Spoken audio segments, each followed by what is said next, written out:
டெல்லியில் காற்று மாசை கட்டுப்படுத்தும் நடவடிக்கையாக 10 ஆண்டுகள் பழமையான டீசல் வாகனங்களுக்கும் 15 ஆண்டுகள் பழமையான பெட்ரோல் வாகனங்களுக்கும் எரிபொருள் விற்பனை தடை செய்யப்பட்டுள்ளது. இதுகுறித்து களத்திலிருந்து நமது செய்தியாளர் ராஜீவ் அளிக்கும் தகவல்களை காணலாம். டெல்லியை பொறுத்தவரை ஆண்டுதோறும் காற்று மாசு தரம் குறைந்து மிக மோசமான நிலைக்கு செல்லும் நிலையில் அதனை கட்டுப்படுத்தும் விதமாக பல்வேறு நடவடிக்கைகள் எடுக்கப்பட்டு வருகிறது.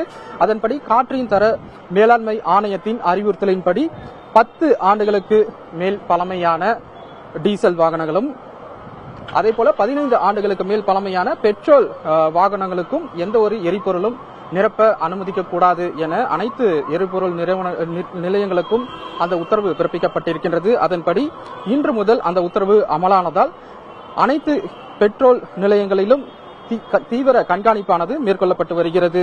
அதேபோல உத்தரவுகளை மீறும் பட்சத்தில் இருசக்கர வாகனங்களுக்கு 5000 ரூபாய் அபராதமும் 4 சக்கர வாகனங்களுக்கு 10,000 ரூபாய் அபராதமும் விதிக்கப்பட்டு வருகிறது. போக்குவரத்து காவல்துறையினர் மற்றும் அதிகாரிகள் கண்காணிப்பு பணியில் ஈடுபட்டு வருகிறார்கள். அதேபோல பெட்ரோல் நிலையங்களில் பிரத்யேக கேமராக்களும் பொருத்தப்பட்டு வாகன சோதனையானது மேற்கொள்ளப்பட்டு வருகிறது. டிசம்பர், ஜனவரி, பிப்ரவரி இந்த மாதங்களில் இந்த காற்றின் தரம் மிக மோசமான நிலைக்கு செல்லும். அதனை கட்டுப்படுத்த ஆண்டுதோறும் பல்வேறு நடவடிக்கைகள் மேற்கொள்ளப்பட்டு வந்திருந்தாலும் இதன் ஒரு தொடர்ச்சியான ஒரு பிரச்சனையாக பார்க்கப்படுகிறது.